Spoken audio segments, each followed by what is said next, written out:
ब्रह्म मुहूर्त का रहस्य। सुबह 3 से 6 बजे जागकर ब्रह्म मुहूर्त में क्या क्या करना चाहिए। हिंदू धर्म में ब्रह्म मुहूर्त का विशेष महत्व है। इसमें भी ब्रह्म मुहूर्त को बहुत ही महत्वपूर्ण माना जाता है। बता दें कि ब्रह्म का अर्थ होता है परमात्मा और मुहूर्त का अर्थ समय, अर्थात ब्रह्म मुहूर्त को परमात्मा का समय बताया जाता है। शास्त्रों में बताया गया है कि ब्रह्म मुहूर्त कल के समय सकारात्मक ऊर्जा का प्रवाह अपने चरम पर होता है और इस दौरान पृथ्वी पर देवी देवता आते हैं। इसलिए इस दौरान पूजा पाठ करने से व्यक्ति को विशेष लाभ मिलता है। दिन और रात के 30 मुहूर्तों में से एक मुहूर्त है ब्रह्म मुहूर्त। यह मुहूर्त उषा काल में आता है। यह मुहूर्त बहुत ही शुभ और पवित्र माना जाता है। बिजली के आने के पहले प्राचीन काल के लोग इसी मुहूर्त में उठकर अपने नित्य और दैनिक कार्य शुरू कर देते थे। आओ जानते हैं कि इस ब्रह्म मुहूर्त में कौन से कार्य करने से जीवन में सकारात्मक बदलाव हो सकता है। ब्रह्म मुहूर्त रात्रि का चौथा पहर होता है। सूर्योदय के पूर्व के प्रहर में 2 मुहूर्त होते हैं। उनमें से पहले मुहूर्त को ब्रह्म मुहूर्त कहते हैं। आइए जानते हैं किस समय होता है ब्रह्म मुहूर्त और उसी दौरान व्यक्ति को क्या क्या करना चाहिए। 1. तांबे के लोटे का जल ग्रहण करें। ब्रह्म मुहूर्त में उठते ही सबसे पहले तांबे के लोटे में रात में भरे गए जल को ग्रहण करें।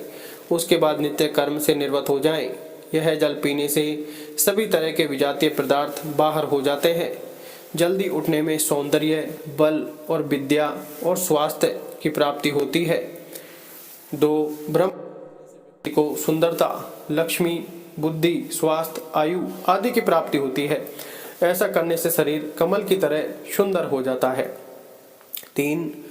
पूजा, ध्यान या प्रार्थना। इस मुहूर्त में की गई पूजा, किया गया ध्यान या की गई प्रार्थना सफल होती है। अतः यह कार्य जरूर करें। इससे पूरा दिन शुभ व्यतीत होगा।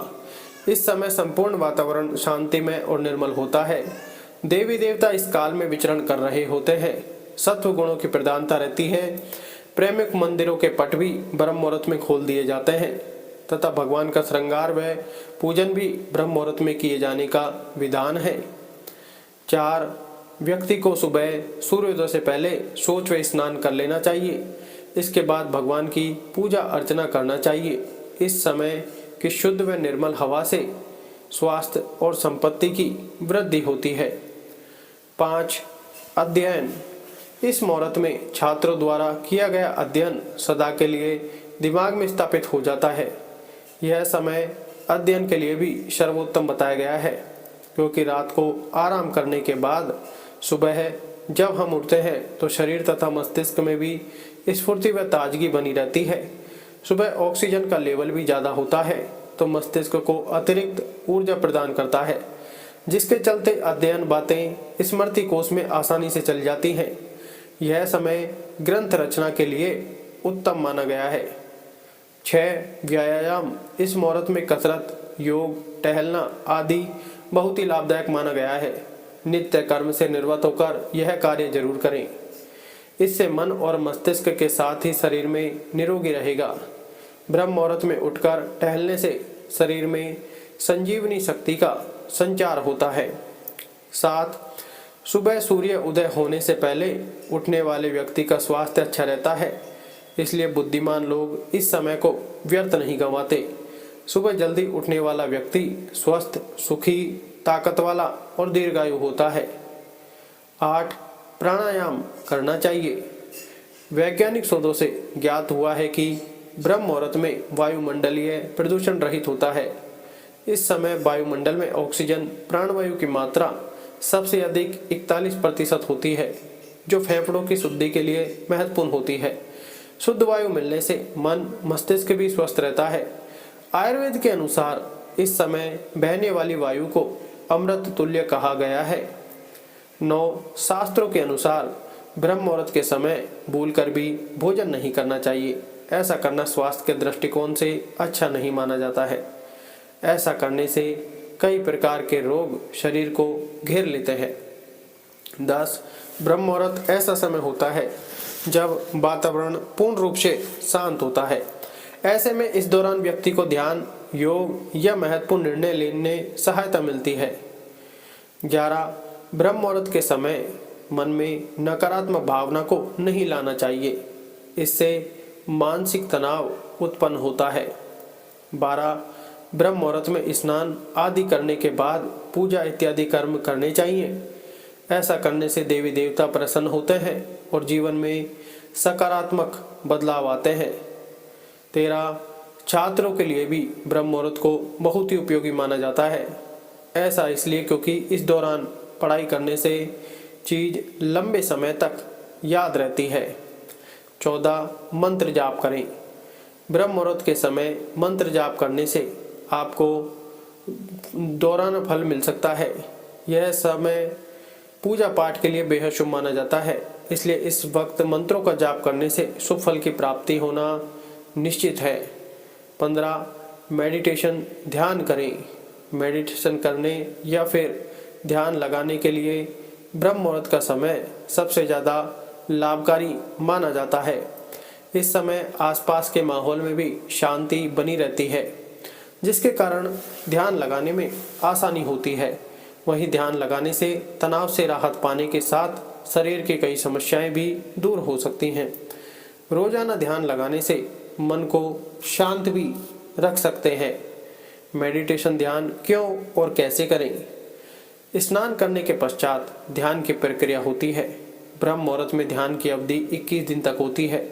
इस विधि का उपयोग तब किया जाता है जब आप अपनी कोई मनोकामना की पूर्ति चाहते हैं। यह ऐसा समय होता है जब व्यक्ति अपने आज्ञा चक्र को सक्रिय करने पर काम करते हैं। आज्ञा चक्र दोनों बाहों के बीच होता है। यह संकल्प का स्थान भी कहा जाता है। अगर इस चक्र पर ध्यान केंद्रित किया जाए और अपनी मनोकामना को बार बार दोहराया जाए तो मात्र 21 दिनों के भीतर वह मनोकामना पूरी हो जाती है। अगर आपके मन में कोई अधूरी मनोकामना है और आप उसे पूरी करना चाहते हैं, तब सबसे पहले उस मनोकामना का स्पष्टीकरण कर लें।